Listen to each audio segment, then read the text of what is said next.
En nombre de la Junta de Gobierno, buenas tardes en este martes 6 de abril del año de 2021.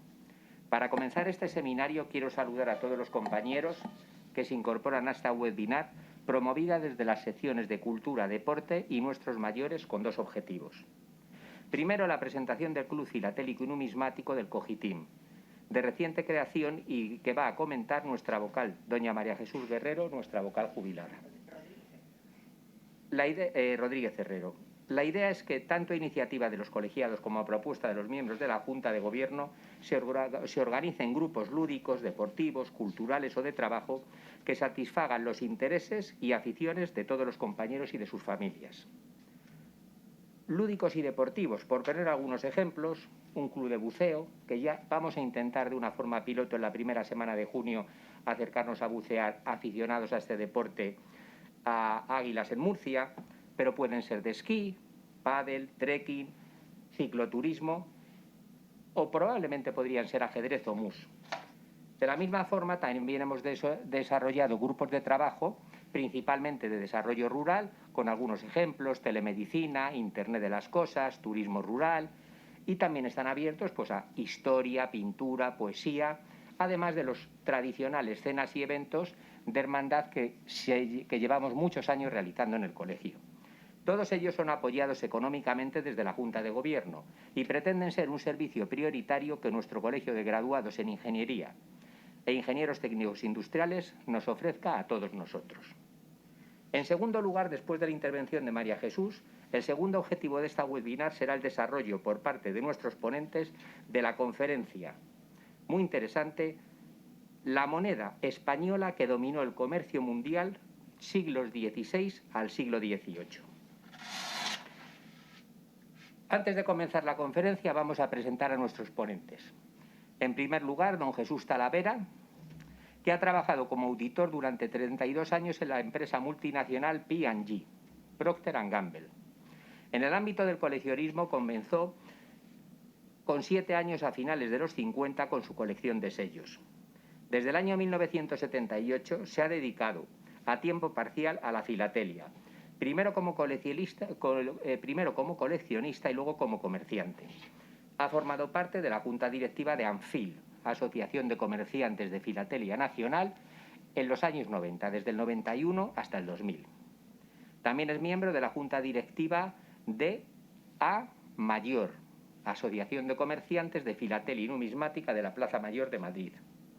Colaborador en la difusión de la filatelia en diferentes programas, por poner algunos ejemplos: Madrid Directo, recientemente, en la cadena de Telemadrid, o últimamente en Masterchef, programa que se va a emitir inminentemente en este mes de mayo, quizá junio, y que ha sido filmado en la Plaza Mayor por Televisión Española.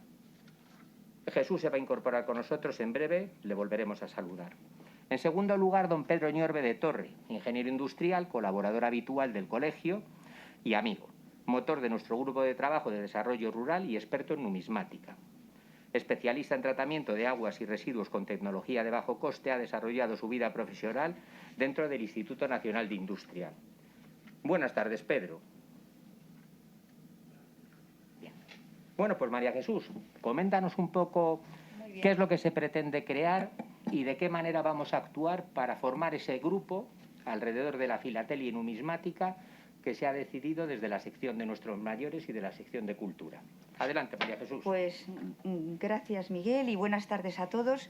Y claro, como se trata de inicio, pues esbozar un poquito a qué se ha debido, y sobre todo con este año que hemos tenido, en el que se nos han visto interrumpidas todas nuestras costumbres un poco de las reuniones mensuales, que independientemente que las hubiéramos podido realizar, también cabía esto, pero con más razón pues hemos pensado en esto, y aquí ayudados también por Pedro Ñorbe, que pues al final, pues pensando en qué tipo de colecciones, y como ha dicho Miguel, esto está abierto a cualquier tipo de actividad y en función un poco de todos nosotros, de los colegiados.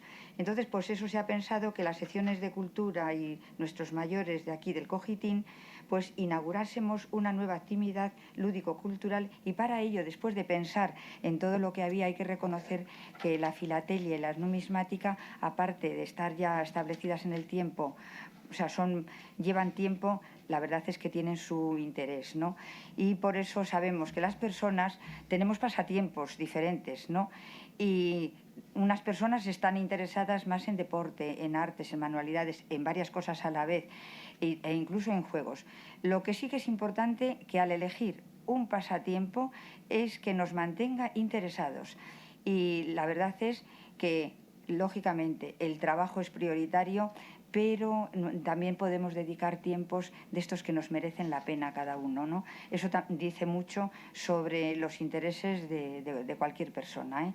Por eso la mayoría de las personas están interesadas en coleccionar y, desde luego, está experimentado y comprobado sellos y monedas. Y hablando un poquito de la filatelia, pues un poco por qué nos mueve de interés, sobre todo para los que se van a iniciar, porque los ya iniciados nos dan lecciones a todos, ¿eh? Iniciados y algunos muy seriamente, ¿no? Y muy formalmente, y eso ya os hablarán Pedro y Jesús, que son los expertos, ¿no? La palabra filatelia pues es un cultismo que el español tomó prestado del francés y está compuesto de dos palabras de origen griego. Sabemos cómo se escribe en griego, pero sobre todo en español significa amigo. Y también la palabra en griego en español significa exención de impuestos o de pago, ¿eh? En el sentido de que no paga gastos de porte porque el sello indica que ya están pagados previamente, como esto todos sabemos. Esta palabra, este término fue creado por el coleccionista francés Georges Herpin, que la usó en un artículo publicado en un periódico titulado Le Collectionneur de Timbres Post el 15 de noviembre, fijaos, de 1864. En el español entró la adaptación del término francés a principios del siglo XX.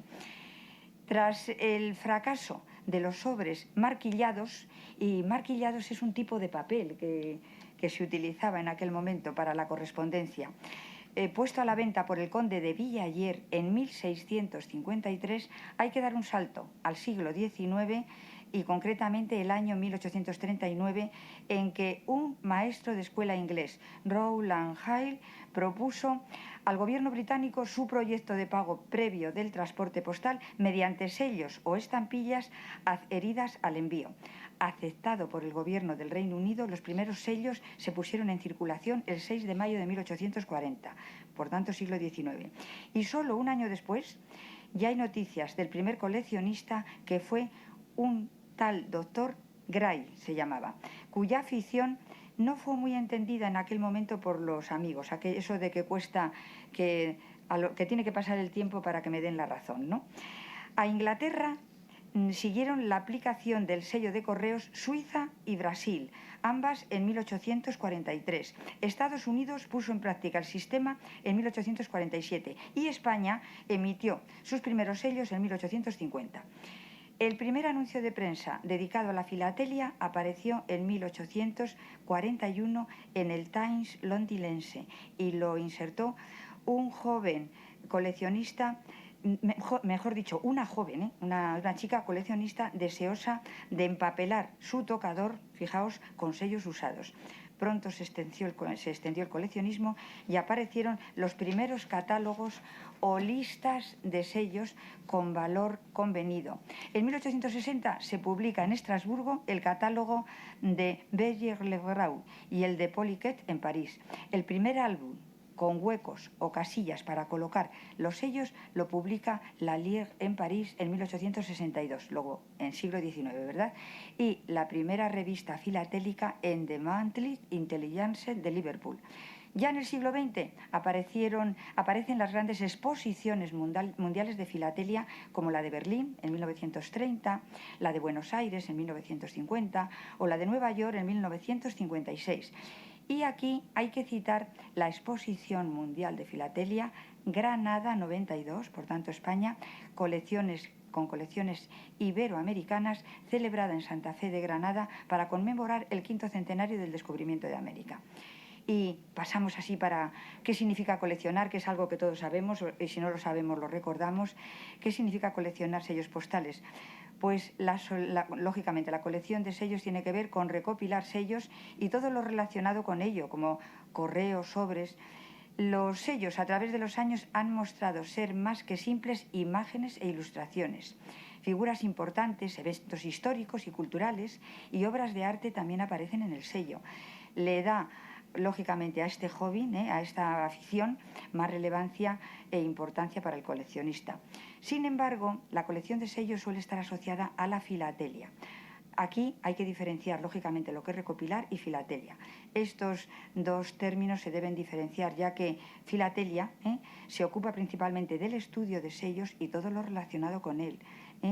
Y, pues, claro, coleccionar sellos no necesariamente implica el estudio de las mismas. Lo que pasa que los coleccionistas, a los que llamamos coleccionistas ya muy interesados, pues son, se puede decir, muy doctos en la materia, ¿verdad? Y ahora pasamos rápidamente a la numismática, porque lo que nos van a decir Pedro y Jesús, pues eso lo vamos a tener que escuchar con mucha atención, ¿verdad? Numismática también es otro ocultismo que el español tomó prestado al francés. Numismática procede del francés numismatique, voz derivada del latín numisma, que significa moneda. Procede a su vez del griego, cuya expresión en griego también la podemos conocer escrita en griego, pero en castellano, en español significaba primero usanza y luego pasó a designar la moneda usual y corriente. En español la palabra está atestiguada ya en 1792, por tanto siglo XVIII, en un curioso libro satírico titulado Crotalogía o ciencia de las castañuelas, del que es autor un religioso agustino, Juan Fernández de Rojas, como veis, español. Como ciencia de las monedas y medallas, que es principalmente de las antiguas, y como disciplina auxiliar de la historia, la numismática hunde sus raíces en la época romana, cuando algunos historiadores se sirvieron de las monedas y de las medallas para conocer la vida y las hazañas de reyes y nobles de la antigüedad a través de las leyendas en ellas acuñadas. Paralelamente surgió el coleccionismo de las mismas, de tales monedas y medallas, aunque es difícil saber en este caso en qué momento concreto puede hablarse de coleccionistas numismáticos. Actualmente, la numismática engloba también en su campo de atención las emisiones equivalentes en papel de los bancos nacionales y de las entidades que en momentos de necesidad han impreso billetes como medio legal de pago. Por tanto, la numismática, ¿qué es? Pues es la ciencia que estudia el conocimiento de las monedas y medallas, principalmente de la antigüedad, en todos sus aspectos, metales, aleaciones, tipos, leyendas y más cosas, ¿no? Por su propia esencia, la numismática se convierte en ciencia auxiliar o independiente de otras disciplinas, ya que para el estudio completo de los tipos diversos debe acudir a la escultura, pintura, cincelado, grabado, así como para interpretar debidamente las leyendas tiene que servirse de la paleografía, epigrafía, filología, toponimia y onomástica. Como ciencia independiente, su aportación a la historia y economía es trascendental, ya que a través de las investigaciones numismáticas se han descubierto personajes y acontecimientos históricos de valiosísima importancia y se han resuelto problemas de índole económico que no tenían explicación satisfactoria. ¿Y qué más podemos decir respecto a esto? En la actualidad, la ciencia numismática está bajo la tutela de la Comisión Internacional, que se encarga de organizar los congresos internacionales y procura señalar en cada momento las pautas más importantes de investigación. Esta se traduce en innumerables publicaciones que se nos presentan ya en libros, ya en revistas especializadas. De estas, la más antigua es la Revue Numismatique, que se publica en París. Paralelamente a esta investigación científica se desarrolla la vida comercial de la numismática de cara al coleccionismo, controlada en cierto modo por la Comisión Integral de Expertos Comerciantes. De esto nos van a hablar Pedro Pedro fundamentalmente en numismática, ¿no? Y Jesús pues en filatelia. Además, buena parte de este movimiento cultural corresponde a las asociaciones de aficionados y coleccionistas. En España se encuentran 3 de estas asociaciones que por orden de fundaciones son el Círculo Filatélico y Numismático y la Asociación Numismática Española, ambas en Barcelona, y la Asociación Numismática Madrileña, aquí en Madrid, ¿no?, en la capital de España. El interés por coleccionar monedas parece que se inició hacia finales del siglo XVIII, pero ya fue en el XIX cuando surgieron los grandes coleccionistas y se crearon sociedades numismáticas internacionales que comenzaron a publicar los primeros índices, catálogos y guías muy útiles para poder coleccionar. Y finalmente, para ir, porque si no se resulta un poco largo, pero sí para que quede la importancia que tiene, sobre todo desde el punto de vista cultural, fundamentalmente. Y luego, claro, valorar muchísimo el interés personal de cada uno, ¿no? ¿Por qué nos interesan estas cosas? Y las múltiples facetas que hay ahí, porque, lógicamente, si ha habido monedas referentes a los diferentes países también, con lo cual ahí cabe el interés personal, ¿verdad? ¿Qué significa coleccionar monedas? Pues la colección de monedas tiene que ver con el estudio y la recolección de monedas. También puede involucrar papel moneda con el diseño oficial del país y el valor monetario. En los siglos pasados las monedas tenían un valor muy alto. No solo representaban un valor de dinero, tenían su propio valor. Cada moneda contenía una cantidad de oro o plata.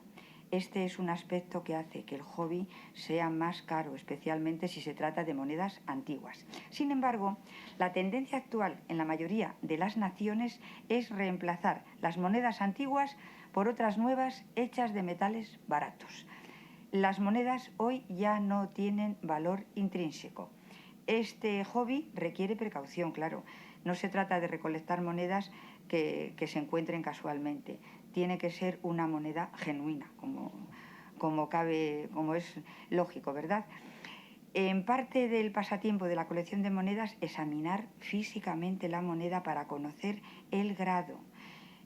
¿Qué es el grado? Pues entiendo, y ahí se puede ahondar más, que es las monedas se usan y lógicamente si se usan pues estarán las monedas pues o rayadas o deterioradas, o luego ver los problemas y asegurarse de que sea auténtica.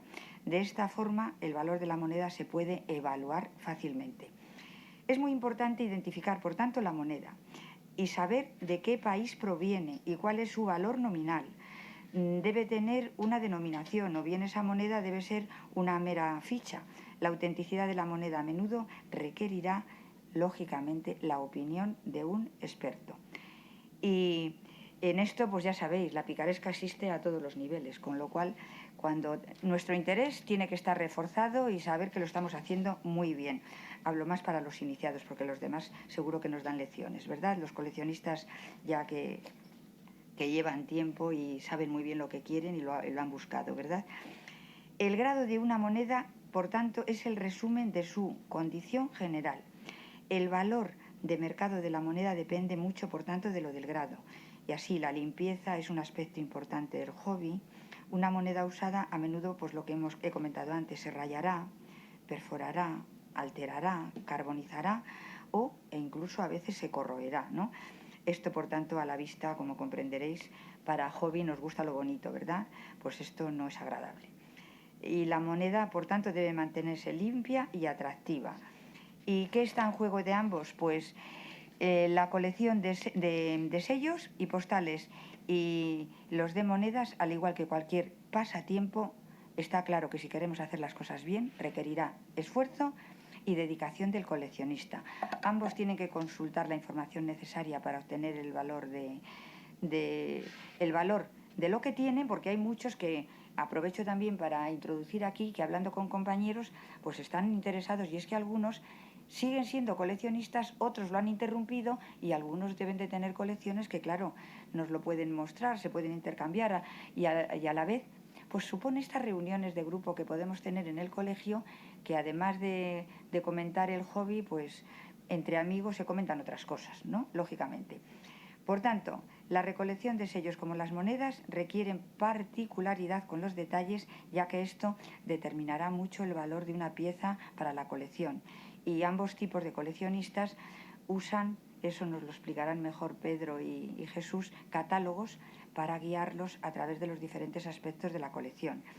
Para el coleccionista de sellos, un catálogo de sellos proporcionará los detalles del precio, la fecha de emisión, el país de origen, el material e incluso el trasfondo histórico del sello, ¿eh?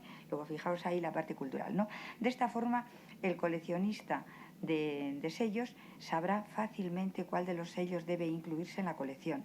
Este es también un buen recurso para saber pues ojo, que aquí también podemos caer, ya sabéis, cuando coleccionamos algo, como lo hacemos con tanto interés, pues lo nuestro vale más que lo de los demás, eso también ocurre, y entonces lo que suele valer, lo que nos falta, seguramente que vale menos a la hora de quererlo adquirir, ¿verdad? Bueno, pues pero eso ya cada uno... Pero bueno, hay que considerarlo porque lo que tenemos, lo nuestro vale mucho, eso está claro. Después, lo que nos falta, pues eso vale poco y ahí ya sabéis lo que cabe, ¿no? El regateo, yo qué sé, otras historias. Para el coleccionista de monedas, el catálogo de monedas definitivamente ayudará también a determinar el precio de la moneda. El valor de mercado también estará influenciado pues, por la condición de la moneda. El catálogo también será un buen recurso para obtener más información sobre la colección de monedas. Y finalmente decir que la perseverancia y la dedicación de un coleccionista, tanto de sellos y uno de monedas, pueden exhibir cosas sorprendentes, y por eso que coleccionar es más que un hobby, y luego es un hobby pero también es un hábito, porque lógicamente interrumpes y ahora quiero esto, y lo que sabemos, ¿no?, cuando coleccionamos algo. Y lógicamente también coleccionar puede enseñar valores, eso le da más valor a las reuniones, a lo que somos como personas, y luego estamos agradecidos de todo aquello que hemos hecho, ¿no? Y esta cuestión también tiene mucho que ver con la sección cultural de las embajadas, tanto una colección como otra, porque pues hay personas, pues yo brevemente y sencillamente lo que me han comentado, pues yo tengo coleccionado estos países. Bueno, pues oye, tenemos embajadas, la sección de cultura nos puede ayudar también en estas cosas, porque para eso están, y nosotros también para acudir a ellos, ¿no? Pero eso se irá viendo. Así que nuestro colegio está abierto a todas las personas interesadas, tanto de iniciación como a aquellos que tengan cosas que nos lo pueden decir, y también puede haber hasta exposiciones. Así que ahí queda. Tenemos también donde podemos acudir haciéndolo por internet, como tenemos el correo del colegio decanato@coitin.es, y ponéis filatelia numismática, las personas interesadas lo decís, que ya lo encauzamos, lo canalizamos, ¿de acuerdo? Pues hasta ahí un poco la breve historia para introducirnos, más que nada para los nuevos, ¿no? Que aquí cualquier coleccionista nos había dado lecciones de lo suyo y mucho más, ¿eh? Pues nada, hasta aquí es lo que yo puedo decir como introducción, si queréis, cultural, ¿eh? Pues nada, muchas gracias, ¿eh? Muchas gracias, María Jesús. Bueno, ¿cómo puede formar un colegiado parte de cualquiera de los grupos o de los clubes que se están creando desde el colegio? Pues muy sencillo, lo que ha dicho María Jesús, simplemente enviar el nombre y un teléfono, nombre y apellidos y un teléfono, diciendo que está interesado en formar parte del Club de Filatelia y Numismática del Colegio de Ingenieros. Hay otro modelo, se puede llamar al 91 448 2400, repito, 91 448 2400, en horario de mañana. En la locución, no recuerdo si es el número 5 o el 6, pondrá sección de cultura y nuestros mayores, sí. Y como siempre, Mari y Patricia pues anotarán el número del colegiado, anotarán el nombre y apellidos del colegiado, el teléfono, y tanto María Jesús como yo mismo nos pondremos en contacto con él. Bueno, pues vamos a comenzar en principio un poquito la conferencia de numismática. Yo recuerdo las palabras de una de las personas mayores conocedoras de la historia de España, miembro de la Real Academia de la Historia, don Manuel Fernández Álvarez, que fue también profesor emérito de la Universidad de Salamanca. Recuerdo su frase: ¿cómo definía el inicio de la Edad Moderna? Pues todos lo recordamos: conquista de Granada, descubrimiento de América, también de recuerdo caída de Constantinopla, pero él lo define con un tema de una forma muy concreta: caos monetario. ¿Qué está ocurriendo a finales del siglo XV en nuestra España, en nuestro país? Realmente reinos de Castilla, reinos de Aragón, un caos monetario. Son los reyes católicos los que procuran la unificación de la moneda, adoptando el excelente, que fue sustituyendo al antiguo ducado impuesto por Juan II de Aragón. Hablar de un excelente y de un ducado podemos decir que es lo mismo. Pero en esa época hay una gran acuñación de moneda que se va aumentando durante el siglo siguiente por Carlos I y Felipe II, de otras cosas por la inmensa producción metalúrgica que viene del Nuevo Mundo, oro México principalmente y sobre todo plata, plata boliviana, plata de Potosí. ¿Qué monedas funcionaban en aquella época? Acuñadas en oro tenemos el escudo, que serían unos 350 maravedís. Maravedís quizás sería la unidad más popular. Tenemos el ducado, curiosamente no 350, sino 375 maravedís, el famoso doblón de oro español de 700 maravedís. La media onza, 1.400 maravedís, y la onza, 2.800 maravedís. No solamente se acuña oro, se acuña vellón. Vellón en el fondo pues una amalgama de cobre y plata, más cobre que plata. Y ahí tenemos la blanca, que era medio maravedí. Todos recordamos la frase española, estar sin blanca, sinónimo de estar en una de las mayores penurias. Pues estar sin blanca significa no tener una blanca, y no tener una blanca significa no tener medio maravedí. Está el ochavo, que era 4 maravedís y media blanca.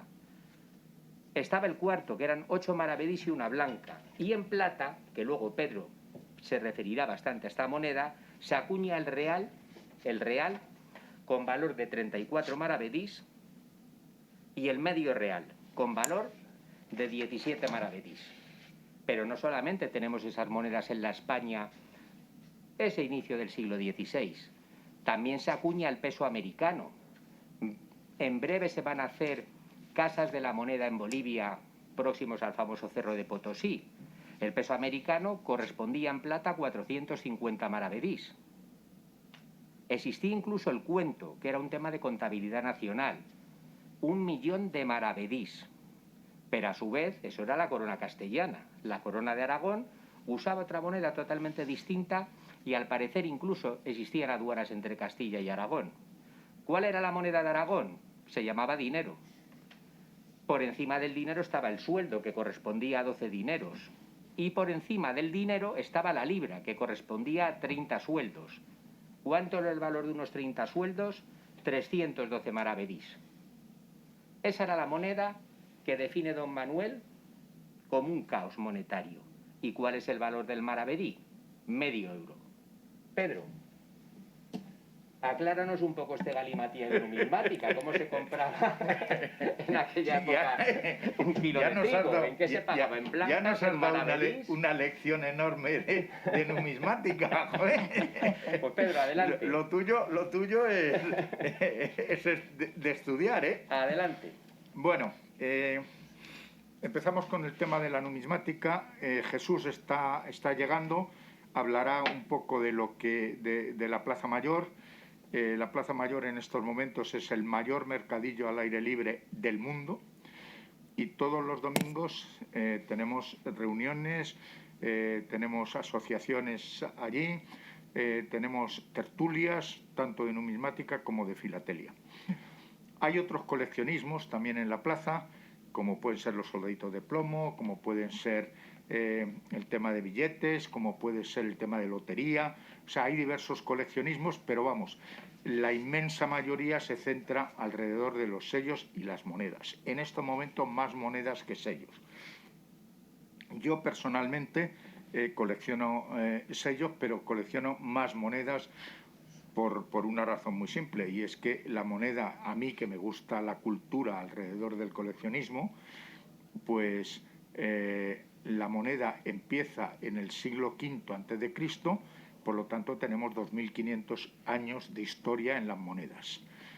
El sello empieza en el año 850, con lo cual, en 1850, con lo cual tenemos 150 años de historia.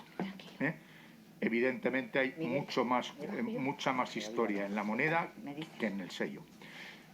La moneda además es una de las grandes ayudas de la arqueología, porque ayuda a datar, al ver las efigies de emperadores o algo de eso, ayuda a datar los tesorillos que vamos encontrando.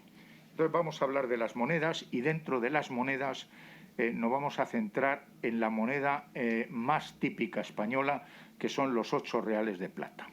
Es la moneda que durante 250 años domina el comercio en el mundo, y de ahí se nutre pues todo el desarrollo del gran imperio español. Entonces, como solemos hacer muchas veces, a mí me gusta empezar por hacer un una síntesis, hacer un índice de lo que vamos a hablar. Con eso hacemos una exposición, iremos bastante rápido porque tenemos poco tiempo y porque además las cosas quedarán en las páginas, en la web del colegio, y además estaremos al tanto todos, tanto Miguel como Jesús, como la gente de la Plaza Mayor, María Jesús o Miguel, estaremos todos a disposición para los que quieran. Evidentemente me imagino que muchos de los que nos oyen pues estarán pensando, ay, ¿quién me valora mi colección? ¿Y quién? Bueno, pues eso el colegio ayudará en la forma en que el colegio pueda, claro. En el tema de la moneda empezamos con una presentación. Las monedas, básicamente, como concepto de trueque de pago, se usa el oro y la plata. ¿Por qué se utiliza el oro y la plata? ¿Por qué los metales nobles? Luego, ¿cuál es el origen de la circulación monetaria? ¿Quiénes son los que inician el pago por trueque? Bueno, pues el trueque ha sido de siempre, te cambio mis corderos por tu trigo, pero a medida que empieza a alejarse, a haber grandes distancias, empieza a establecerse fórmulas de pago que pueden ser pues una carta de pago del faraón, pero en el siglo XV aparecen monedas que facilitan mucho todo el tema del comercio, y son los griegos y los fenicios los que lo lanzan. Posteriormente, el Imperio Romano, al coger toda Europa, con todas las naciones que va dominando, encuentra que necesita pagar a sus legiones. Cada vez están más lejos del centro de Roma y, por lo tanto, hay que empezar a pagar a este personal. Empiezan a aparecer millones y millones y millones de pequeñas unidades, tanto de cobre como de plata como de oro. El oro generalmente se queda reservado para las grandes transacciones de los emperadores. Normalmente los pagos suelen ser o en cobre o en plata. Luego los iremos viendo. Luego pasamos a los imperios visigodos, los árabes en España con sus monedas, y finalmente los reyes católicos con la pragmática de Medina del Campo unifican los sistemas monetarios y introducen, como decía Miguel, el maravedí, el real como moneda de plata, y las monedas de oro que son pues varios de tipo, la dobla o los escudos. Nos estamos acercando al tema, al motivo de esta charla. Durante el periodo de Felipe II empiezan ya a acuñarse en España monedas, sobre todo en la Casa de la Moneda Real, que es la Ceca de Segovia. Ceca es la Casa de la Moneda. Entonces, la ceca por excelencia de los reyes españoles es Segovia. Entonces, Felipe II la dota de unos sistemas hidráulicos para hacer una calidad en la acuñación de monedas muy perfecta. Pero entonces empiezan a aparecer grandes centros de plata, y eso se encuentra en las Indias, que lo que se pensaba entonces que eran las Indias, en la América española. Y aparece Potosí y aparece México con grandísimas minas de plata.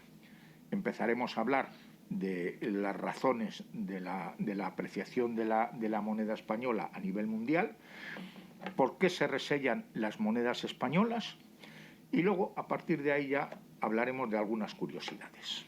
Hablaremos ya en plan un poco lúdico de roles consentidos, las colecciones míticas españolas y las monedas que más se ha pagado por ellas. Entonces, pasamos rápidamente para dejarle luego el paso también a Jesús para que nos hable de la filatelia. ¿Por qué las razones del uso del oro y la plata? el oro y la plata se utilizan porque son muy vistosos, son escasos, no se oxidan, son inalterables y se trabajan con facilidad. El oro, sobre todo, es una de los poquísimos metales que por golpeo llega a soldar.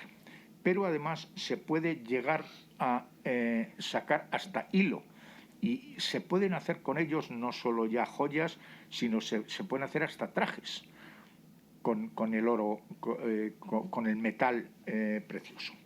Entonces, desde la más remota antigüedad, el oro pues ha estado siempre asociado al poder.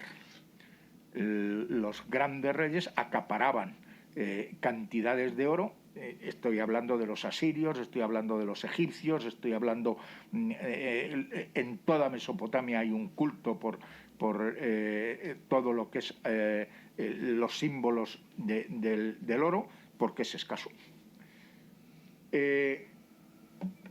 Aparte de esto, ya empezamos a tratar de introducirnos en el concepto de por qué se utiliza para monedas. Hemos dicho que el comercio, que es consustancial con el desarrollo humano, entonces se inicia por trueque. Como decíamos antes, te cambio mi trigo por tu cordero, y así se establece pues la agricultura y todos los temas de comercio, de caza, etc. Pero empieza a ser relativamente difícil el intercambio así. Entonces aparecen ya lo que comentábamos antes de las primeras cartas de pago del faraón o del gobernador de la zona, etc. En el siglo IV, entre el IV y el V a.C., aparece en una gran civilización, que es la civilización griega, que empieza a establecer el comercio en muchos puntos, sobre todo alrededor del Mediterráneo. Entonces, esta tradición comercial la sigue también otro pueblo importante, que son los fenicios. Crean en el norte de África Cartago, que es otro gran expansor del comercio de origen fenicio, y para los intercambios empiezan a manejar piezas que se le da un valor simbólico. El valor simbólico es aceptado por todo el mundo y se utiliza los metales nobles, básicamente la plata. Los griegos casi no emiten en oro. Bueno, sí, tienen las estáteras, pero realmente la gran producción es en plata. Las dracmas, los tetradracmas, las decadracmas. Entonces, Alejandro Magno es otro de los grandes expansores del comercio.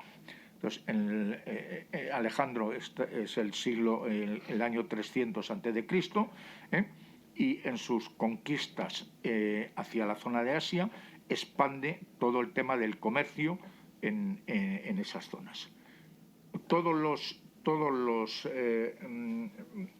los sátrapas que heredan el imperio de Alejandro Magno se lo reparten, y sobre todo el que más dura es Ptolomeo en Egipto, que dura los 300 años y pico hasta que es absorbido por Roma. Entonces, ahí tenemos algunos ejemplos de monedas griegas. Como veis, la calidad de las monedas griegas es excepcional, es muy difícil de imitar.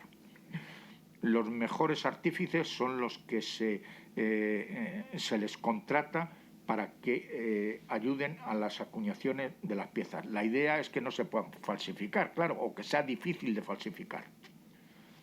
Seguimos. ¿Dónde se autoriza la emisión? Evidentemente, el tema de que una nación, como definición de nación, es que sea capaz de emitir moneda propia, es lo que hace que haya mucho interés en fabricar tu propia moneda. Y eso tiene que hacerse en las fábricas de moneda, en las cecas. Entonces tenemos infinidad de cecas en muchos sitios. Ya hemos visto Los griegos han llegado hacia la zona de Hispania, han llegado a Emporión, a Ampurias. Los fenicios por la parte sur del Mediterráneo han llegado a Cartago, a Cartagonova, Cartagena en Hispania, y van haciendo colonias. Y en todos los sitios empiezan a acuñarse monedas para el intercambio comercial. En estos momentos, estamos ya hablando del año 200 y pico, ya ha surgido otra gran potencia comercial a las orillas del Tíber, que es Roma. Entonces, Roma empieza su lucha contra Cartago. Su pelea es por dominar el comercio en el Mediterráneo. Gana las tres grandes guerras, las guerras púnicas con los cartagineses. Entonces empieza ya a encontrarse que Roma quiere acaparar el poder en toda Europa y empieza cada vez más lejos de su propio territorio, con lo cual empieza a necesitar pago para sus legiones. Sus legiones ya son totalmente profesionales, ya estamos llegando a la época de Julio César, posteriormente Augusto, ya estamos en el año 0, que corresponde a la época de Tiberio. Entonces empiezan a aparecer cientos de sitios donde se acuñan las monedas en el Imperio Romano. Por eso, los que coleccionamos Imperio Romano, las piezas romanas no son especialmente caras, porque como hay millones de ellas, no ha llegado a hacerse especialmente difícil de conseguirlas, sobre todo las de cobre. Entonces, yo personalmente, por ejemplo, pues tengo mi colección de monedas del Bajo Imperio en cobre, y yo personalmente hago efigies de emperadores. A mí me gusta que tenga la efigie del emperador, porque eso me ayuda a datarla en fecha. Y luego en la parte del reverso, lo que me gusta es que tenga algo relativo a ingeniería, que tenga pues acueducto, o que tenga el Coliseo, o que tenga campamentos, en fin, algo relacionado con el tema de la ingeniería. Pasamos la época romana, puesto que queremos llegar pronto al imperio y al Imperio Español. Entonces, tenemos la conquista en Hispania de los visigodos. Prácticamente los visigodos solo acuñan oro, prácticamente los tremises, y no permiten poner efigie de personas en las monedas. Tanto los visigodos como muchos de los países bárbaros, alanos y suevos, no ponen efigies de personas se considera que es una propaganda especialmente importante y no se autoriza. Y los maometanos, los árabes, lo mismo. No se permite poner imágenes de personas en las monedas árabes. Se considera que es un bien de Alá y no debe haber interferencia. Con esto estamos ya llegando a los Reyes Católicos. Tenemos a los Reyes Católicos implantados en España, y se financia una expedición para buscar las especies de las Indias, y mira por dónde, pues encuentran un continente que no saben que es un continente, evidentemente, que lo que piensan es que han llegado a las Indias, pero empiezan a encontrar que muchas de las personas de estos países llevan abalorios y son de oro y de plata, y qué raro, y además mucha cantidad. Los primeros conquistadores españoles, los primeros traficantes que llegan allí, lo que hacen es el trueque. Te cambio 4 cuentas de vidrio y me llevo 2 collares de oro. El indio americano que le encanta el vidrio, pues le parece fenomenal y te da su oro a cambio de 2 cuentas de vidrio. Pero claro, empiezan ya a buscar dónde está ¿Dónde está esas minas, ese origen de toda esa cantidad de oro? Nos hemos saltado cosas que las hablaremos con María Jesús, hemos hablado del tema de los romanos, el tema de los símbolos cristianos en las monedas romanas, en fin, vamos dejando muchas lagunas, porque nos queremos llegar al Imperio Español. Total, tenemos entonces que empiezan a aparecer grandes cantidades de oro y de plata. La cantidad de piezas que se acuñan en esa época, sobre todo en plata, en las cecas americanas, es ingente. De hecho, hablamos muchas veces que los galeones pues se encuentran un galeón hundido y tiene 500.000 piezas de plata y varios.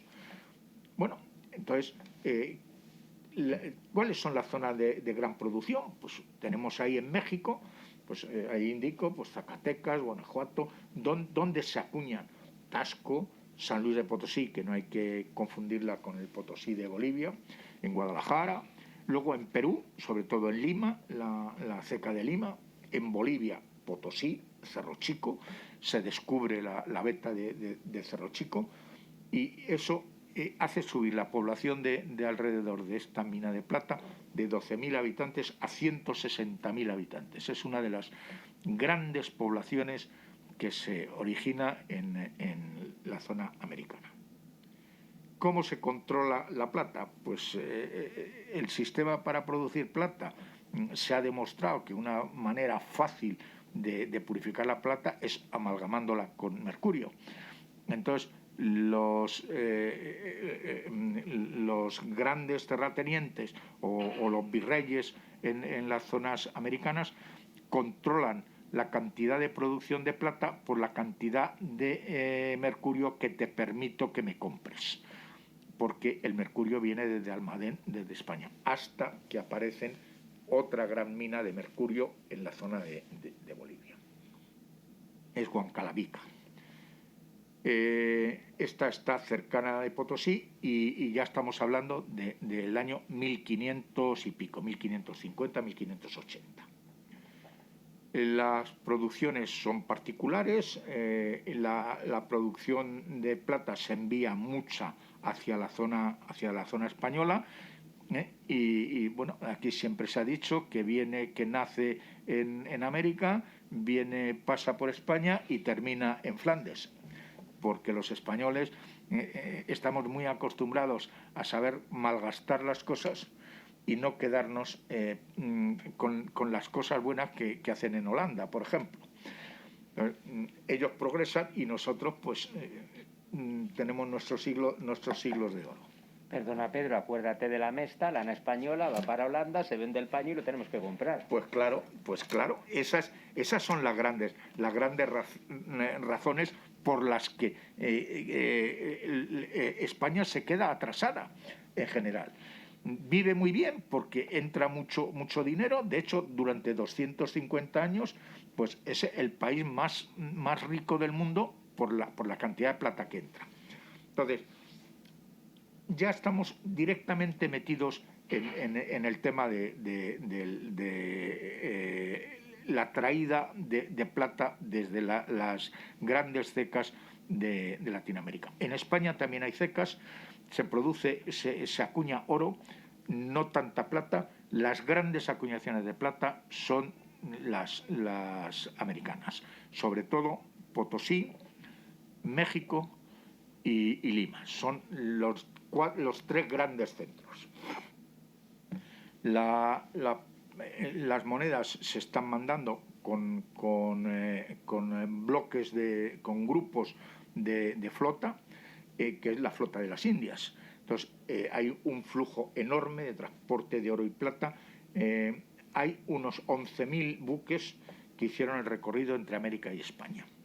En contra de lo que la gente piensa, no hay grandes ataques piratas. Lo intentan varias veces, pero solamente hay 3 grandes ataques piratas a la flota de las Indias. es muy poco, es menos de un 1% los navíos españoles que son capturados por piratas. Sí que hay 2 flotas completas que sí son capturadas, una en 1628 por un holandés, Piet Hein, y luego 2 ingleses en 1656 y 1657. La última travesía de la flota de las Indias es 1776 y a partir de 1780 ya no es privativo de los virreyes y ya es comercio libre. En este periodo tan largo dispone de marinos extraordinarios como Blas de Lezo, por ejemplo, el gran almirante español, aunque luego cayó algo en descrédito, pero el hombre que jamás perdió un combate naval. Ni sarracenos, ni ingleses, ni holandeses. Nadie pudo vencer en un combate naval a Blas de Lezo. Eso le costó un ojo, un brazo y una pierna. Son conocidos, por ejemplo, la fragata Nuestra Señora de las Mercedes, que ha sido muy conocida, llevaba un tesoro de 580.000 monedas y fue hundido en 1804. Casi todos los barcos que se hunden no es por el ataque de los piratas, sino por tormentas. Sí que es cierto que hay muchas pérdidas de barcos, pero no es por ataques piratas, en general. Como caso curioso, tenemos ahí las culebrinas, que la pongo ahí en la foto, de la fragata de Nuestra Señora de las Mercedes. Las monedas las recoge un grupo, está en litigio en Estados Unidos, lo gana España y se devuelven las monedas a España. Me imagino que en el camino se pierde un montón de ellas, especialmente las de oro. Pero bueno, por lo menos el litigio lo gana. Y lo que sí es cierto es que luego se manda un sistema subacuático, un dron bajo agua, para sacar las 2 culebrinas. 1.150 metros de profundidad. Baja a 1.150 metros un dron, que no está mal. Hay americanos que han llegado hasta 4.000 metros de profundidad. Hay que tener en cuenta que los drones, para bajar en el agua, tienen que llevar cordón umbilical hasta arriba, porque en el agua no se transmiten las órdenes. Entonces las órdenes tienen que ir por cable, con lo cual pues es... Bueno, llegamos al tema ya del imperio. Y ya la parte que a mí más me gusta. La moneda española que domina el comercio es los 8 reales de plata. 25 gramos de peso, moneda súper prestigiada en el mundo. ¿Por qué? Pues porque los reyes españoles tuvieron la precaución de que la ley de la plata y el peso de las monedas siempre se mantuviera firme. ¿Cómo? Pues se pagaba a unos fedatarios que tenían que poner sus iniciales en las monedas, se llaman ensayadores, y estas personas tienen pena de muerte si se descubre fraude. Entonces se cuida mucho la calidad de la moneda, el oro, la plata es plata de 90, siempre plata de 90, el peso se le pone cordoncillo para que no se le pueda cortar, y entonces es una moneda tremendamente prestigiada. Los ingleses, como buenos comerciantes, lo primero que hacen es decir, hay que cargarse esta moneda, lógicamente, y entonces emiten millones y millones de unidades falsas, piezas acuñadas en Inglaterra que están bañadas en plata, simplemente. Claro, eso inmediatamente se descubre. Y entonces todos los países lo que hacen es resellar las monedas españolas. Le meten un golpe, le ponen un resello para conseguir romper si hubiera una pequeña capa de plata, se rompería con este golpe. Entonces, es una manera de conseguir autentificar las monedas, la plata. Seguimos hacia adelante. Dentro de estas 8 reales hay una moneda que para mí, me perdonaréis, pero es mi niña bonita. Considero que es la moneda de plata, la moneda más bonita del mundo. Es el columnario.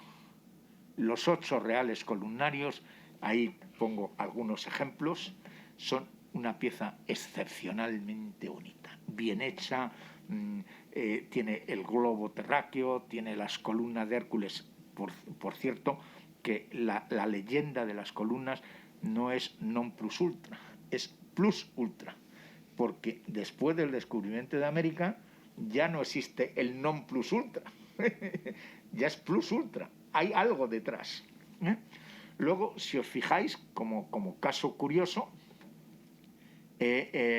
las 2 columnas con las leyendas alrededor es el símbolo del dólar. Por eso la moneda española de 8 reales de columnario se colecciona muchísimo en Estados Unidos y en Canadá, porque es su moneda mamá. Entonces, a mí yo tengo debilidad por estas monedas. Se emiten durante pocos años, solamente las emiten Felipe V, Fernando VI y Carlos III. Durante pocos años se emiten estas monedas, pero sí es verdad que hay muchas, con lo cual tampoco los precios se han disparado excepcionalmente. Son monedas caras, no son monedas fáciles de comprar. Vamos, fáciles sí, porque hay muchísimas, pero bueno, si el valor de plata de estas monedas anda alrededor de los 12, 14 euros, pues estas monedas valen 120 o 130. No. En cambio, por ejemplo, las monedas de 5 pesetas de los reyes de Alfonso XII y Alfonso XIII, si están desgastadas, pues se paga prácticamente la plata. Se pagan a 12, 14 euros, no más, sabiendo que la plata ya vale 12. Por eso siempre decimos que cuidado con los coleccionistas, cuidado con las valoraciones de las colecciones, tanto de sellos como de monedas. Todos, como decía María Jesús, todos tendemos a que lo mío vale mucho y lo de los demás no vale nada, o casi nada. Bueno, pues no. Cuando las cosas son bastante abundantes, caso por ejemplo de las monedas romanas de cobre pequeñas, pues esos estamos pagando 5, 6, 7, 10 euros por monedas ya estudiadas, ya vistas, con su leyenda. Con esto hemos visto ya la apreciación de las monedas y el columnario. Ahí pongo algunos resellos para ver la cantidad de países que resellan, y estos son unos de los ejemplos. De hecho, hay libros enteros sobre resellos de todo el mundo. Yo ahí pongo alguno portugués, un resello inglés, algún resello de Ceilán, de Bahrein, resellos chinos. Esto es muy curioso, porque los resellos chinos, los chinos le pegaban golpes, o sea, hacían pequeñas incisiones, que ellos saben lo que significa, pero aquí no lo sabíamos. Entonces, en España esto se consideraba un defecto, y eran mucho más baratos los resellos chinos que las monedas correspondientes de plata de los reyes, de Carlos IV o de Carlos III. Entonces, ahora los chinos sí saben lo que es, y para ellos sí vale. Entonces desaparecieron. Llegaron los chinos a la Plaza Mayor y se llevaron todas las monedas con resellos chinos, desaparecieron. Como es lógico. Tenemos ahí resellos de Arabia Saudí, resellos de Sudán, o sea, hay muchísimos. Y luego ya, para finalizar, en plan ya un poco lúdico, y para dejarle también a Jesús, que es un gran erudito de la parte filatélica, pues chorradas, cosas simpáticas, errores consentidos. Errores consentidos en sellos hay muchísimos, en monedas menos. Entonces, errores, por ejemplo, pero son errores que se han admitido. Por ejemplo, el año de los 4 emperadores romanos no da tiempo entre Galba, Otón, Vitelio y Vespasiano, sobre todo Galba, Otón y Vitelio, no les da tiempo a preparar las propias efigies suyas. Y entonces cambian la leyenda, pero emiten con la efigie del emperador anterior. Y eso es un error, pero es un error que lo han hecho a propósito. Igual que pasa otra vez también con Carlos IV, que emite con la efigie de Carlos III, sobre todo en la zona americana, porque no da tiempo a llevar los cuños con la efigie del rey. Entonces se le cambia la leyenda, que es mucho más fácil de quitar y de cambiar, y en cambio la efigie se mantiene la de Carlos III. Y Fernando VII hace lo mismo con la efigie de Carlos IV. Emite monedas con efigie de su padre.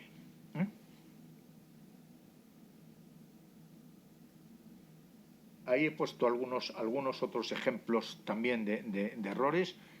Y luego las colecciones, tenemos colecciones españolas y por supuesto de todo el mundo, colecciones míticas que las conocemos todo el mundo.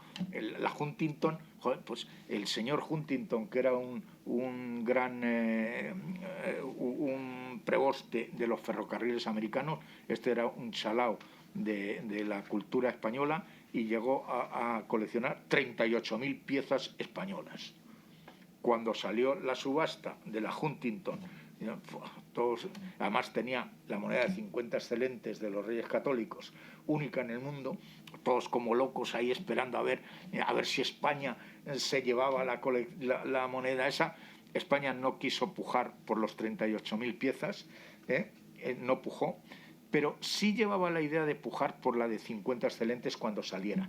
Pero entre medias apareció un suizo, se rumorea que es un español en Suiza, que financió la operación de todo el bloque, del conjunto de los comerciantes que subastaron. Él financió el 100% a cambio de que esa moneda era suya. Y esa moneda no salió a subasta, no salió nunca al mercado. Se rumorea quién es, parece que hay gente que sí sabe quién es, pero bueno, él no quiere aparecer, no quiere ser conocido. Y luego hay otra colección también, no tan grande, no tan monstruosa, que era la colección Caballero de Indias. Esta tiene varias monedas que se subastaron por 800.000 euros, que no está mal. Pero bueno, también es verdad que mucha gente pregunta cuánto podría haber valido la moneda de 50 excelentes si hubiera salido al concurso. Yo, desde luego, mi opinión personal, esto es muy discutible, mi opinión personal es que menos de 5 millones de euros seguro que no. Pero si hubiera llegado a los 10 millones, pues a lo mejor hubiera llegado a los 10 millones, pero menos de 5 seguro que no. Y luego, pues como cosas ya también de otras chorradas de estas que digo yo, las monedas por las que más se ha pagado. No son las mejores monedas ni por soñación. Para mí la moneda de mi querido columnario es mucho mejor. Pero bueno, ¿quién las paga? Pues los americanos, que son los que tienen dinero. Y entonces la moneda más cara pagada nunca en la historia ha sido 10 millones de dólares. 10 millones de dólares por el primer dólar de plata de Estados Unidos, una mierda una moneda muy corrientita y muy normalita, ahí la veis, la moneda, bueno, no tiene nada, pero es americana y su primera moneda. Entonces, pues bueno, pues un tío pagó 10 millones hace un año y pico, ha vuelto a salir a subasta, la han vuelto a poner en el mismo precio que se subastó hace 10 años y no la ha subastado nadie. Nadie ha querido pagar lo que se pagó hace 10 años por ella.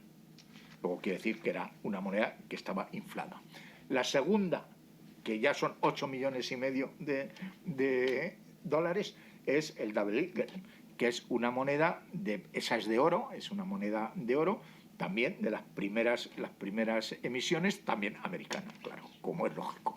Y luego viene la chorrada enorme que es el Liberty Head, que es una monedita de cobre pequeñita, pero que se han pagado 3,13 millones de euros de los americanos, porque es su primer 5 centavos americano.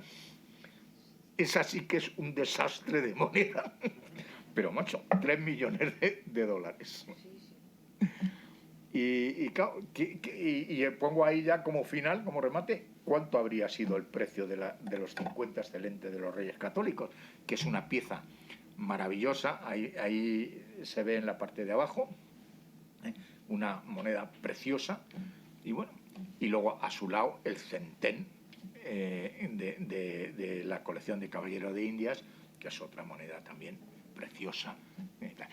En los 50 excelentes de los Reyes Católicos, la mayoría de gente, los comerciantes y tal, dicen que en la época de los Reyes Católicos no había calidad en las cecas suficientemente buena para acuñar este tipo de moneda, y que probablemente su origen es Segovia, tuvo que ser después de que Felipe II trajera de Flandes los sistemas hidráulicos. Entonces, aunque se le llama, porque son las efigies de los Reyes Católicos enfrentadas, se le llama los 50 excelentes de los Reyes Católicos, pero probablemente no se emitió en la época de los Reyes Católicos. Se emitió en la época de Felipe II, o bueno, sí, en la época de Felipe II probablemente. Bueno, pues oye, cualquier cosa que queráis preguntar, luego haremos lo que os parezca, y yo le doy paso al filatélico number one. Pues muchas gracias, Pedro. Pues sí, vamos a enganchar con Jesús un poco con el tema de filatelia.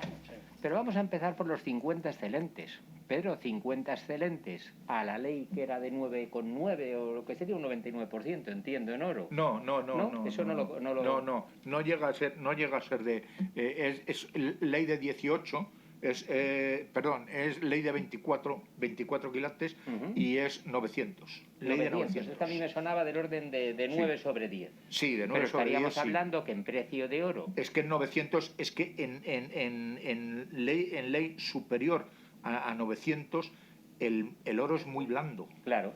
Se rompería, sería muy fácil doblarlo. Entonces hay que darle dureza. Claro. Entonces, y a la plata lo mismo, la plata al 100% tampoco se Pero estaríamos hablando trabaja. de oro de lo que es ahora unos 24 quilates o de lo que sería 18 quilates. 18 quilates en las monedas no se utiliza. 18 quilates es para joyería. Para joyería. Para que tiene que ser mucho más duro. Que la moneda tiene un grosor, tiene una robustez en sí misma que la hace que sea dura.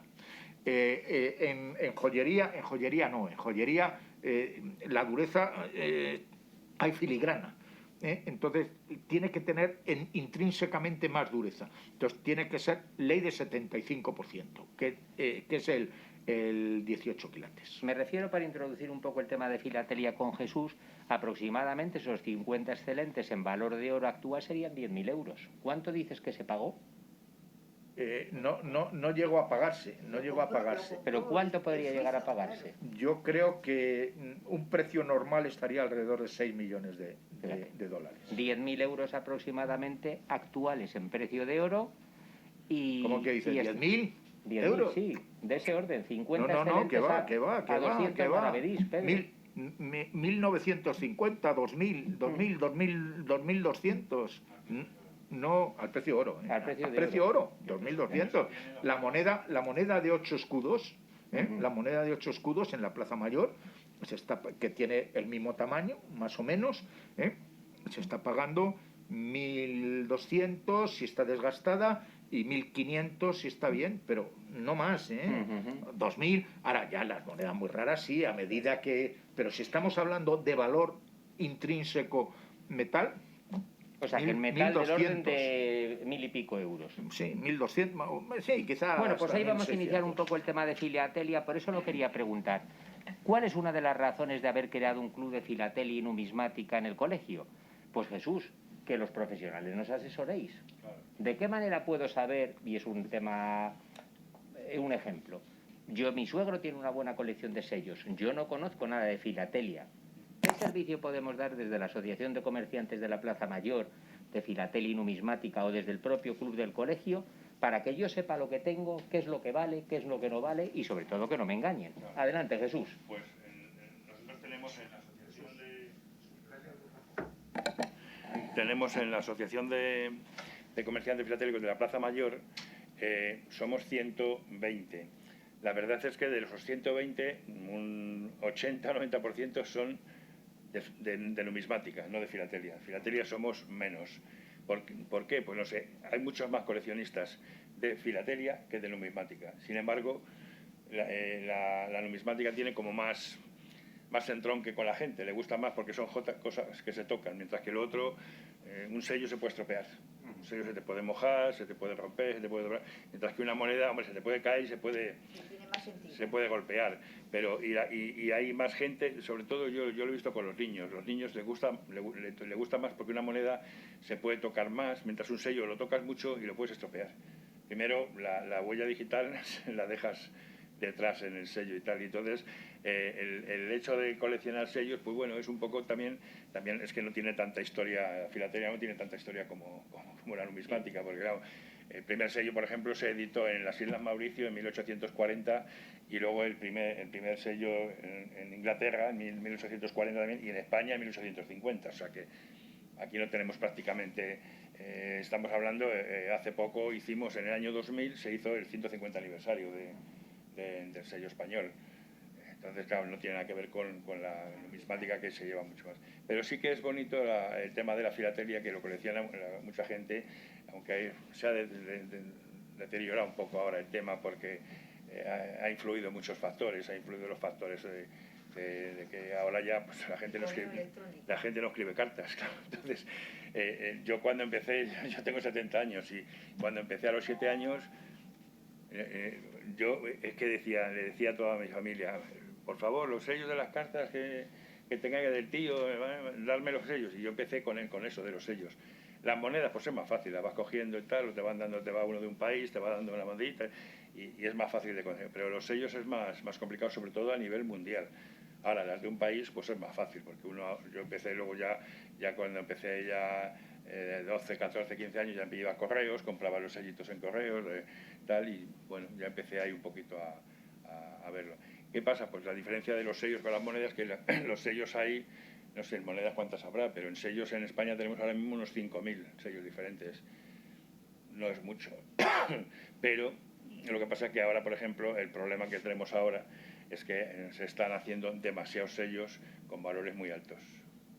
Y eso, desde la asociación yo estuve en ANFIL es la Asociación Nacional de Empresarios de Filatelia, yo estuve ahí 8 años en la junta directiva y estuvimos hablando con las autoridades de la fábrica moneda de timbre, de correos, muchas veces, de que, bueno, que los sellos tienen que hacer sellos con valores para circular y que sean bonitos, con conmemoraciones especiales y tal, para que la gente pues coja especialidades, porque eso luego tiene muchas especialidades. Además, la realidad es que han hecho durante muchos años, han estado haciendo sellos muy bonitos, pues de uniformes militares, de turismo, de escudos, de trajes, de monasterios, o sea, hay una colección dentro de España, se puede hacer mucha variedad de temáticas, flora, fauna, o sea, hay muchísimo, ¿no?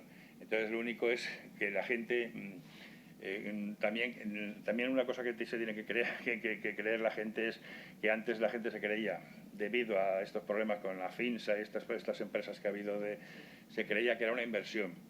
La filatelia realmente no es una inversión, es un modo de coleccionismo. Y además se puede empezar desde pequeñito, desde muy poquito, porque la filatelia, puedes comprar sellos, hay sellos ahora mismo desde 10 céntimos de euro, ¿no? Y en aquella época había sellos de 1 céntimo, en la época de los años 40, de 30, 40, 50. Entonces se puede hacer una colección, no como las monedas, que ya ahí se va uno con oro y plata y eso ya encarece mucho más. Pero hay colecciones, yo cuando empecé con la colección pues eran todo cosas baratitas, sellitos, ibas a correos, comprabas una serie de castillos, pues bueno, valía 3,20. Pues bueno, 3 euros con 20, 3 pesetas con 20 no era dinero en aquella época. Es como si ahora te dicen, oye, que eso te cuesta 80 céntimos o yo qué sé, incluso 1,20, bueno, pues no es dinero. Pero es que ahora ya El problema es que Correos se ha metido ya en una vorágine de que cada vez sube más los precios de los sellos y claro, ya este año pasado han sido, el facial de los sellos ya son 180 euros. Yo estoy vendiendo sellos, por ejemplo, del año 66-67, el año completo en 2, 3, 4 euros. Claro, entonces mucha gente se defrauda un poco con este tema. Pero vamos, el tema es bonito. Y entonces lo principal que nosotros estamos aquí ahora luchando un poco es con el tema de la reapertura del mercado que hemos hecho en la Plaza Mayor, porque con esto de la pandemia pues nos echaron a todos de la Plaza Mayor, bueno, igual que cerraron el rastro y cerraron todo, y entonces ahí hemos estado luchando nosotros para conseguir, ya llevamos, este domingo pasado ha sido ya el 10º domingo que hemos aperturado el mercado de la Plaza Mayor, después de mucho trabajo con la administración, y bueno, parece que está empezando a tener un poquito de éxito, porque los primeros domingos hemos llegado a tener hasta 2.000 de aforo, 2.000 personas. No es nada, porque son en 4 horas que abrimos a las 9 y cerramos a las 2, son 4 horas o 5. Entonces, ¿qué pasa? Que lo que nos deja la administración es un aforo de 80 personas, nada más. Y nada más que somos 35 mesas, mientras que si estuviéramos en toda la Plaza Mayor somos 110, 120. Entonces, claro, el mercado, para el que va muchas veces, pues se lo estamos comentando, parece que le es rentable, porque claro, como hay menos competencia, pues bueno, parece que venden un poco más. Pero claro, también nos hemos metido en una vorágine de gasto que antes no pagábamos prácticamente nada y ahora tenemos que estar pagando un seguro de responsabilidad civil, una tasa municipal por ocupación de terreno, un alquiler de vallas, un personal para control de aforos y colocación de eso, luego alquiler de mesas, hemos tenido que comprar una serie de sombrillas que nos hemos gastado también. Entonces, todo eso, pues claro, todo eso encarece un poco el tema este. Pero vamos, la filatelia en sí tiene las mismas ventajas que tiene las monedas en cuanto a que hay mucha variedad. Se puede hacer, luego uno puede hacer países, puede hacer temáticas, puede hacer lo que quiera. Hay mucha historia, hay mucha historia metida también, claro, pero más reciente, porque como no hay tantos años de historia, pues no. Entonces aquí nosotros lo que podemos hacer en la asociación es, para ayudar a las personas que necesitan una tasación, pues es ponerlos en contacto con las personas que necesiten, sobre todo las que necesiten una tasación y ver para efectos de una herencia, que un familiar fallece o tal. Eso estamos, eso siempre lo hemos estado haciendo. Está interrumpido, dice, pero lo tengo ahí y sí que habría que idearlo y saber lo que tiene. Sí. Yo mañana, por ejemplo, ya he quedado con una persona que es la viuda de un amigo mío que falleció, entonces bueno, vamos a valorar incluso unas monedas también, que también tiene monedas, ya pues le voy a poner en contacto con personas de monedas y sellos. ¿Qué pasa? El problema de los sellos es que es como si fueran desmonetizados, o sea, los que están en pesetas, lo único que hace Correos ahora es cambiarlos por sellos en euros.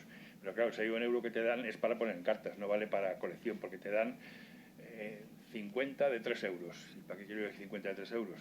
Si lo dieran variado, si lo dieran en series completas, o como lo daban al principio lo daban así, y ahora ya, pues claro, eso no le vale a la persona para colección. Entonces, mucha gente se está desanimando. Entonces, lo que nosotros estamos tratando de conseguir es eso, que la gente empiece a ver la perspectiva otra vez al revés, ¿no? Ya no como inversión, porque como inversión ya decimos que hubo errores en el pasado y se hicieron malas ofertas a la gente, le dijeron que los sellos se revalorizan, bueno, los sellos se revalorizan algunos, efectivamente, igual que las monedas, algunos sí, si hay una tirada pequeña, o si hay variedades o tal y cual, pero normalmente no, eso ya son los sellos muy escasos que los venden en subastas y son casos mínimos. O sea que nosotros, ya te digo, podemos poner en contacto a los comerciantes nuestros con las personas que necesiten. Eso ya, no sé. Y para que sepan lo que realmente tienen. Claro, veremos aquí cómo lo podemos organizar y cómo vamos eso, porque también luego, sobre todo en los comerciantes que están muy involucrados, a lo mejor no tienen tiempo para empezar a tasar esas cosas, pero como en la asociación nuestra tenemos muchas personas jubiladas y muchas personas mayores que les sobra todo el tiempo del mundo, esas personas pueden dedicarse, claro, y lo conocen, y pueden dedicarse pues eso, a asesorar. Nosotros vamos a decir en principio que esto tiene que ser una tasación gratuita y por supuesto, y luego ya pues si lo quieren vender Eso sí, es cosa personal. lo que hacen ya muchos comerciantes cuando tasan una colección, dicen, bueno, esta tasación que yo le doy es lo que yo le pago. Que puede ir a tasárselo a otra persona y la otra persona dice, a lo mejor, yo te lo taso y yo te puedo dar un 10% más o un 10% menos o X, o llevarlo a subasta. Yo siempre les mando a muchos clientes, les mando a subasta, pero el problema de la subasta es que primero te quitan un 20% del precio de puja, de la salida que se venda, y luego te pagan a 90 días.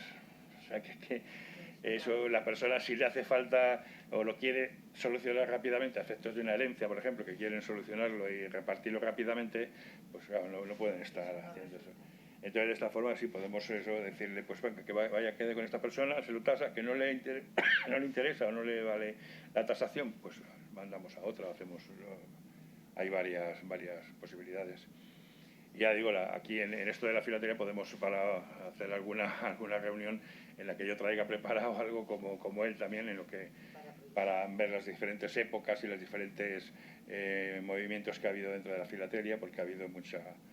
O sea, incluso en las guerras, cuando ha habido las guerras y tal, la guerra europea y la guerra de España y tal, pues se seguían haciendo emisiones, menos, había problemas también de papel, por ejemplo, y no tenían un papel adecuado a imprimir, pero bueno, muchas veces se iban a Inglaterra y lo imprimían. Hay unas series muy bonitas en España sobre la temática de Colón, por ejemplo, Colón y Goya y tal, los hicieron en Inglaterra, los imprimieron en Inglaterra y son unos sellos muy bonitos.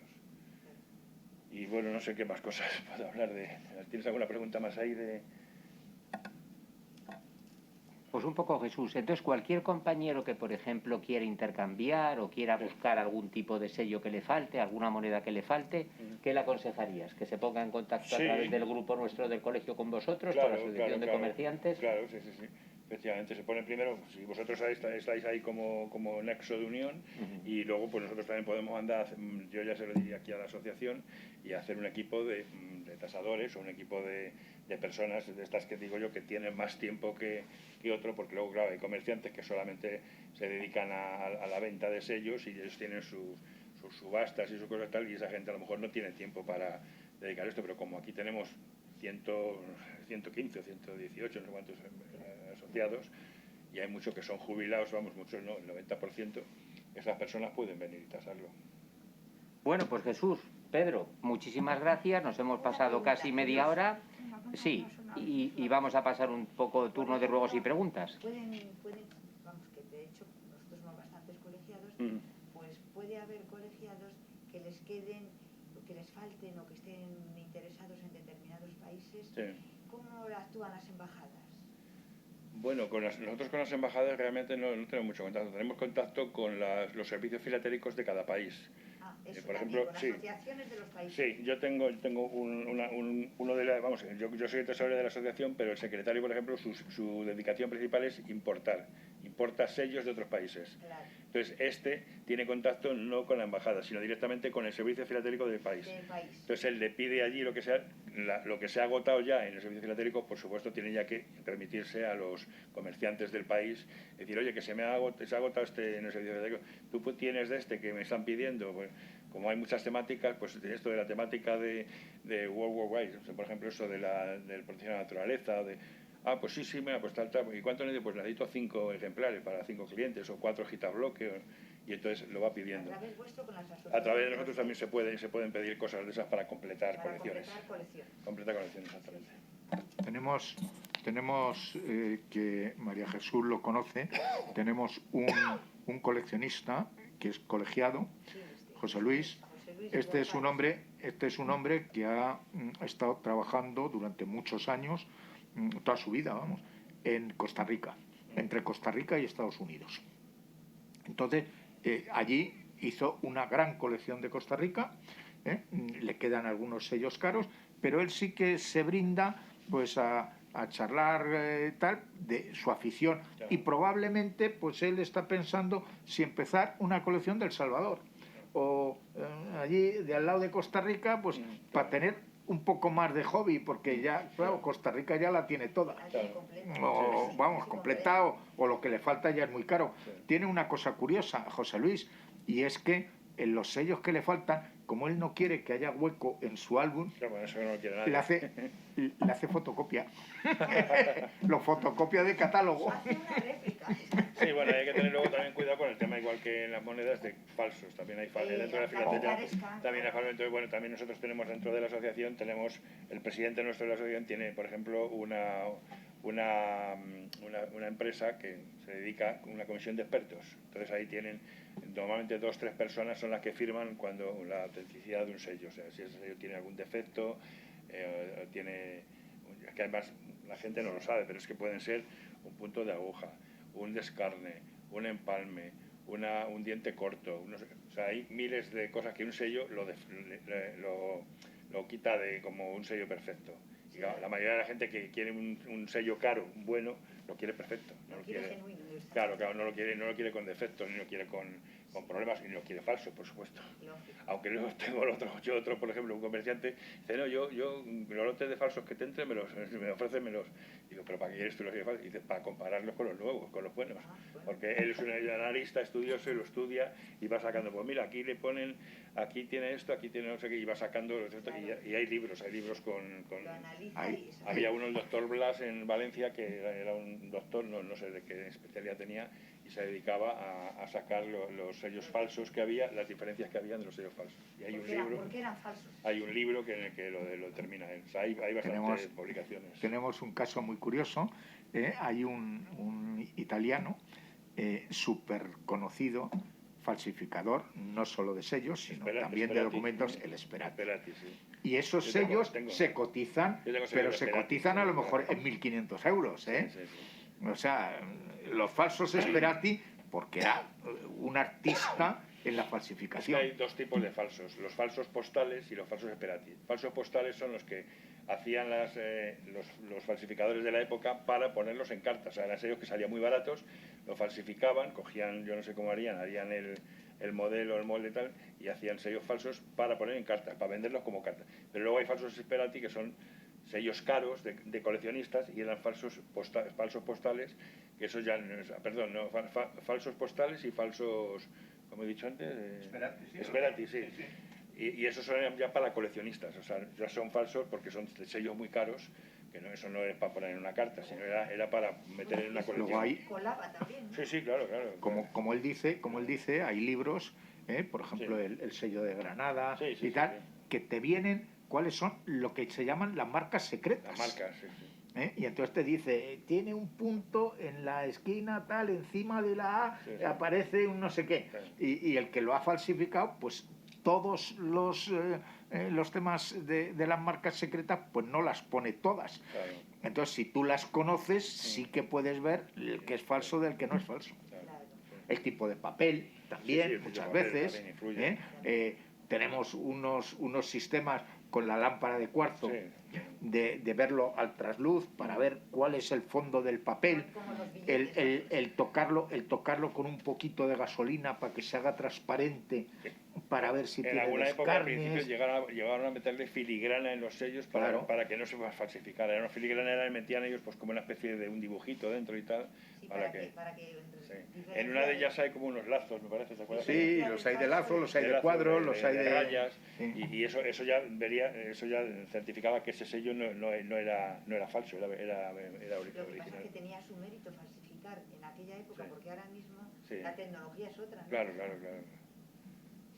En estos momentos hay falsificadores recientes que cogen sellos antiguos a ver si encuentran los bordes de hoja para tener el papel original que tenían los sellos. Entonces, con el papel auténtico. A mí me enseñaron un sello de San Marino, que es de los primeros, que era de un franco, 2 francos, y por lo visto digo, ¿y para qué quieres tú estos 2 ediciones? Que yo conozco un sello en Francia que con 2 sellos, uno que tiene una esquina rota y otro que tiene otra esquina rota, con 2 sellos me hace uno perfecto. O sea, ensambla un sello con él, claro, eso se ve nada más que... Yo no sé cómo lo harán, pero lo hacen y son sellos caros, claro, sellos que valen 3.000, 4.000, 5.000 euros. Claro, preparan piezas ahí. Claro, y bueno, por eso está luego los certificados, que ahí eso lo meten en lámparas de cuarzo especiales, que ahí eso sí, ya lo analizan y salta a la vista. Es falso o verdadero. Claro. Bueno, pues vamos a tener que acabar, nos hemos pasado bastante de tiempo. ¿Hay alguna otra pregunta? Bueno, pues daros muchas gracias por estar aquí, María Jesús, Sí, yo Pedro, creo que- Jesús. Que los interesados ya les ha quedado bastante claro, y más que nada yo creo que exactamente puede haber iniciados, pero quizás lo que tú dices, ¿no? A lo mejor en filatelia, pero más a personas que si han dejado de coleccionar en este momento tienen sellos. Eso sí que... Bueno, Lo han y, hecho simple, personas. y Yo te simplemente digo, para por acabar, ejemplo, un coleccionismo muy clásico en monedas es tener una o dos monedas de cada país. Sí, lo hemos Yo, hecho. mi colección de todos los países, yo tengo 140 países distintos. Entre ellos, uno que probablemente os sonará del tigre de Montplaisir, de Sandokan, que es Sarawak. Sarawak. Pues Sarawak Lo conozco. tiene monedas y tiene sellos, porque era país, era un virreinato inglés, y efectivamente el Brooks, que nombra el escritor, vamos, el Salgari, existió. La familia Brooks era virreyes de Sarawak. Claro, es la contribución a la historia, si es que es así.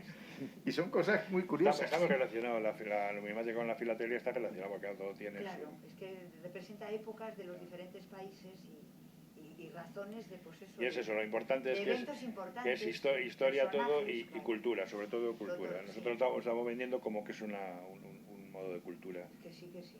Y luego eso para las personas que son ya jubilados o tal, les va muy No, bien. que invertir tiempo ahí merece la pena, Sí, sí, sí. es verdad. Sí. Bueno, pues vamos a acabar. Volvemos a recordar, cualquier colegiado que quiera formar parte del club de filatelia y numismática del colegio, fácil, o envía un correo a decanato@coitim.es, nombre y apellidos y un teléfono, un número de contacto, si no nosotros lo buscamos en nuestros archivos, o si no, muy sencillo, llamar al 91 448 2400 y en la marcación del teléfono, Cultura a nuestros mayores, y nuestras compañeras Mari y Patricia anotarán, y ya posteriormente María Jesús, Pedro Ñorbe o yo mismo nos pondremos en contacto con él. Bien, acabamos dando como siempre las gracias a los servicios del colegio por el desarrollo y la facilitación de esta webinar, muy en particular a David, de nuestro servicio de informática, Secretaría de Dirección, Secretaría Técnica, y hasta la próxima. En la próxima, Pedro, vamos a tener un debate muy curioso, pero que os lo tengo que preguntar a los dos.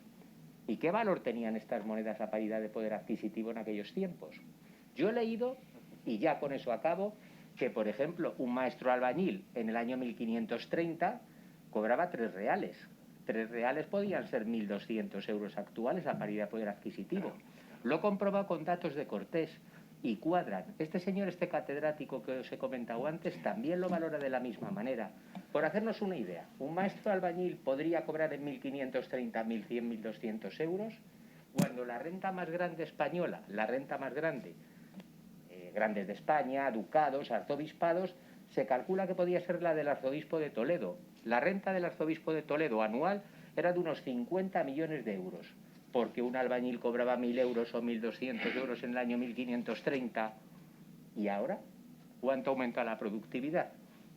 Propongo una webinar en ese sentido. Yo personalmente, por ejemplo, en una de las charlas mías, no sé si en esta o en otra, me parece que es en la de las médulas, yo sí que hago un comparativo de cuáles son los sueldos de los legionarios. El legionario de base, el centurión, el jefe de corte, cada uno va teniendo hasta el cuestor, que era el que recogía los dineros para la legión, y cuáles son sus valores. Entonces sí que digo ahí que el legionario de base, el básico, es una persona de valor, de situación económica bien, no muy alto, pero sí que en la sociedad está bien valorado. Pero teniendo en cuenta que si se apunta a la legión, se tiene que apuntar por 25 años y no se puede casar.